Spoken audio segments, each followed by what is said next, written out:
కబ్జాలు తిరుపతి రెడ్డి కబ్జాను రిలీజ్ చేయమనండి. తిరుపతి రెడ్డి కబ్జాలో ఉన్న శిఖం భూమిని రిలీజ్ చేయమను. అనుముల తిరుపతి రెడ్డి బిల్డింగ్ కూలగొట్టమను. రేవంత్ రెడ్డి కోస్గిలో కట్టిన రెడ్డి కుంటలో కట్టిన ఇల్లు కూలగొట్టమను. మంత్రి వివేక్ కట్టిన ఇల్లు కూలగొట్టమను. మంత్రి పొంగులేటి శ్రీనివాసరెడ్డి FTL లో కట్టిన ఇల్లు కూలగొట్టమను. అప్పుడు నమ్ముతారు పేద ప్రజలు నిజంగానే న్యాయం, చట్టం, ధర్మం అందరికీ ఒకటే. అంతేగాని కుకట్పల్లిలో బుచ్చమ్మ ఆమె ఇంటికి స్టిక్కర్ వేస్తే ఆమె ఉరిపోసుకొని చచ్చిపోయింది. ఎవడిస్తాడండి ప్రాణాలు తెచ్చి? రంగనాథ్ ఇస్తాడా? రేవంత్ రెడ్డి ఇస్తాడా? ఏం మాట్లాడుతున్నారు? సిగ్గుండాల.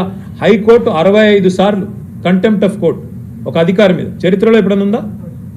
65 సార్లు హైకోర్టు చెప్పినా కూడా నువ్వు వినవంటే ఇంకా నువ్వు ఎవడు చెప్తుంటావు? నేనే రాజు, నేనే మంత్రి, నేను హిట్లరు అని చెప్పి నీది నువ్వు అనుకొని హిట్లర్కు ఇష్టమైన పదం హైడ్రా.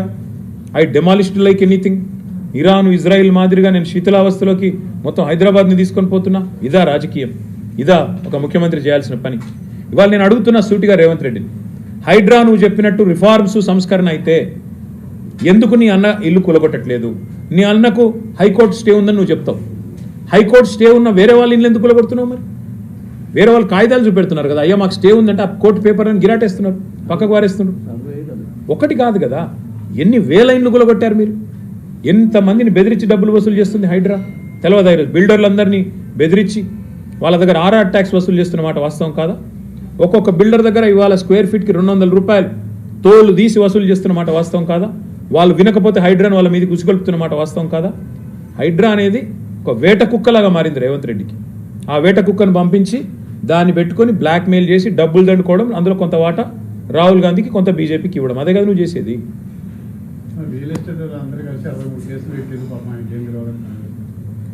ఇక కోర్టులకు కూడా ఎందులో అంటాడు, అంతా ఈయనకే తెలుసు. కోర్టులకు తెలియదు, న్యాయమూర్తులకు తెలియదు, న్యాయస్థానాలంటే గౌరవం లేదు. అంటే న్యాయమూర్తులు చెప్పినా, రాష్ట్ర హైకోర్టు చెప్పినా ఎంత పొగరు నీకు నాకు అర్థం కాదు. రాష్ట్ర హైకోర్టు చెప్పి 24 గంటలైంది, ఇంకా అధికారిని కొనసాగించవచ్చా? ఏమన్నా అసలు ముఖ్యమంత్రి గారికి ఏమైనా ఉందా ఇంగితం? అదే బ్రదర్ నేను అనేది అంటున్నా, హైడ్రా చేసే బ్లాక్ మెయిల్ హైడ్రాని ఇంత వెనకేసుకొస్తున్నాడు అంటే రేవంత్ రెడ్డి ప్రతి స్కీమ్ వెనక పెద్ద స్కామ్ ఉంటుంది. ఆయన TDR స్కామ్ ఏం చేసిండో నేను ఇదివరకే బయట పెట్టిన సంవత్సరంన్నర కిందట. ఆయన అస్మదీయులు, ఆయన చుట్టూ ఉండే రియల్ ఎస్టేట్ బ్రోకర్లు మొత్తం హైదరాబాద్లో ఉన్న TDR అంతా కొన్నారు, ట్రాన్స్ఫరబుల్ డెవలప్మెంట్ రైట్స్ కొని ఆర్టిఫిషియల్ డిమాండ్ క్రియేట్ చేసి ఒక జీవో తెచ్చి 10% TDR వాడాల్సిందే అని దాని ద్వారా లబ్ధి పొందింది రేవంత్ రెడ్డి యొక్క అన్నదమ్ములు, ఆయన చుట్టూ ఉండే రియల్ ఎస్టేట్ బ్రోకర్లు.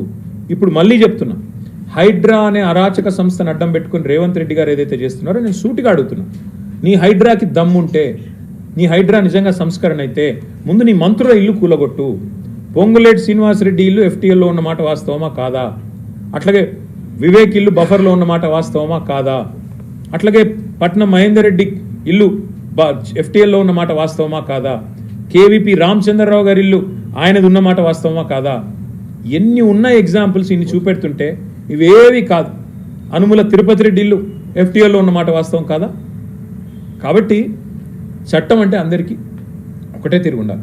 చట్టం కాంగ్రెస్ వానికి చుట్టం, మిగతా బీదా బిక్కిని మాత్రం ఇష్టం ఉన్నట్టు కొడతాం, మా ఇష్టం కోర్టు చెప్పిన అయినం. తప్పకుండా తగిన శాస్తి జరుగుతుంది. రేవంత్ రెడ్డి గారి తల బిరుసుకు, ఆయన అహంకారానికి సమాధానం ప్రజలే చెప్తారు. బ్రదర్ నేను మళ్ళీ చెప్తున్నా, మేము ఈ హైడ్రా అనేది పేరు మార్చి డ్రామా ఆడుతున్నాడు ఆయన. గతంలో దాని పేరు EVDM, enforcement vigilance director monitoring, అది మేము పెట్టింది. DRF అని పెట్టింది మేము. దానికి ఒక పేరు మార్చి అన్నిటికీ మార్చినట్టు, అన్నిటికీ రంగులు వేసినట్టు, సున్నాలు వేసినట్టు దీనికి కూడా వేసి పోజులు కొట్టడం తప్ప ఆయన పీకింది ఏం లేదు. కేవలం దాన్ని బ్లాక్మెయిల్కి వాడుకుంటున్నాం.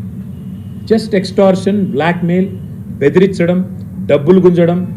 Revanth Reddy is one of the biggest blackmailers కదా. అధికారంలోకి రాకముందే పెద్ద బ్లాక్మెయిలర్. RTI అడ్డం పెట్టుకుని బతికినోడు. అట్లాంటి వాడు ఇంకా అధికారంలోకి వచ్చాక హైడ్రాని అడ్డం పెట్టుకుని బతుకుతున్నాడు. ఇది వాస్తవం.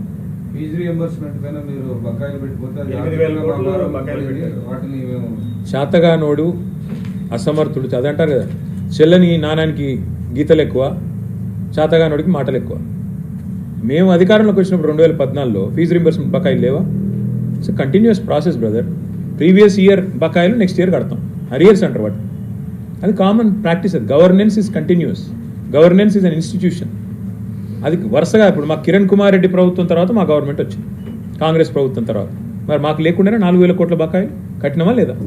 10 ఏళ్లలో 20,000 కోట్ల బకాయిలు కట్టినాం. ఆర్థిక వ్యవస్థ అతలాకుతలమైన కరోనా వల్ల ఎక్కడ పిల్లలకు బకాయిలు పెట్టి ఇబ్బంది పెట్టలేదు. అదే మీరు మాట్లాడితే గత బకాయిలు ఉంటాయి కదా, పాత కొత్త గ్రోల్ ఓవర్ కాకపోతే ఏమైతే. మేము అధికారంలోకి వచ్చిన 72,000 కోట్ల అప్పులతో రాష్ట్రాన్ని మాకు అప్పచెప్పిండ్రు. మేము దిగిపోయినాడు 3,52,000 కోట్లు మొత్తం అప్పు. అందులో తీసేస్తే 72,000 తీస్తే మేము చేసింది 2,80,000 కోట్ల అప్పు. న్యాచురల్గా నీకు వస్తుంది కదా, నెక్స్ట్ ఆస్తి వస్తుంది, అప్పు వస్తుంది. మరి మేము అధికారంలోకి వచ్చినాడు మొదటి నెలలో రాష్ట్ర రెవెన్యూ 4,000 కోట్లు, మేము దిగిపోయినాడు 18,500 కోట్లు. ఆస్తి పెంచాము, అప్పు కూడా కొంత పెరిగింది. కానీ దివ్యమైన రాష్ట్రాన్ని చేతిలో పెడితే నడపడం చేతగాక నోటికొచ్చిన మాగుడు. ఇవాళ ఐటీ రంగంలో ఉద్యోగాలు పోతున్నాయి. సమాధానం చెప్తాడా రేవంత్ రెడ్డి? ఎందుకు పోతున్నాయి? ఎందుకు? నీ ప్రభుత్వమే చెప్తుంది కదా, నేను చెప్పడం కాదు. గవర్నర్ అడ్రస్లో, బట్టి విక్రమార్క గారి బడ్జెట్ అడ్రస్లో మీరే చెప్పారు 9,39,000 ఉద్యోగాలు ఉన్నాయి. మరి 9,46,000 నుంచి 9,39,000కు ఎందుకు పడ్డాయి?